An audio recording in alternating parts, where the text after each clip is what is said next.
સુરતની ઈચ્છાપુર પોલીસે 13 તુષ્કો અર્પણ કાર્યક્રમ અંતર્ગત 50,91,000નો મુદ્દામાલ મૂળ માલિકને પરત કર્યો હતો।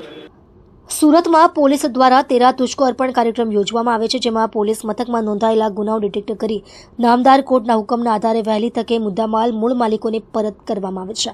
સુરત શહેરમાં ઈચ્છાપુર પોલીસ મથકે 13 તુષ્કો અર્પણ કાર્યક્રમનું આયોજન કરવામાં આવ્યું હતું।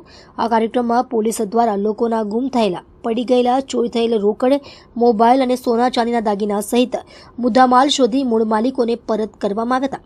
પોલીસ દ્વારા 50,92,000ની કિંમતના મુદ્દામાલ મૂળ માલિકોને પરત કરવામાં આવ્યા હતા। શહેર પોલીસ તરફથી 13 તુષ્કો અર્પણ જે પ્રજાને પોતાનો ગયેલો માલ સામાન પાછો આપવાની જે ડ્રાઈવ ચાલે છે, એ શૃંખલામાં એક વધુ કડી જોડતા આજે ઈચ્છાપુર પોલીસ સ્ટેશનમાં ઝોન 6 ને અંડરમાં આવતા ઈચ્છાપુર પોલીસ સ્ટેશનમાં આજે 13 તુષ્કો અર્પણ કાર્યક્રમ રાખવામાં આવ્યો।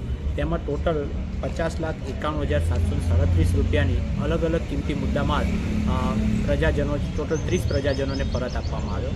આમાં રોકડા રૂપિયા 19 લાખ તથા સોનાના દાગીના 3 લાખ અને એક ટ્રક જે ચોરીમાં ઠગાઈમાં ગયો હતો એ ટ્રક, એમ કરીને અલગ અલગ સામાન જેનો ગેરવલ્લે ગયેલા મોબાઈલ 30, એમ ગણીને ટોટલ 50,51,737 રૂપિયાનો મુદ્દામાલ પરત આપવામાં આવ્યો છે।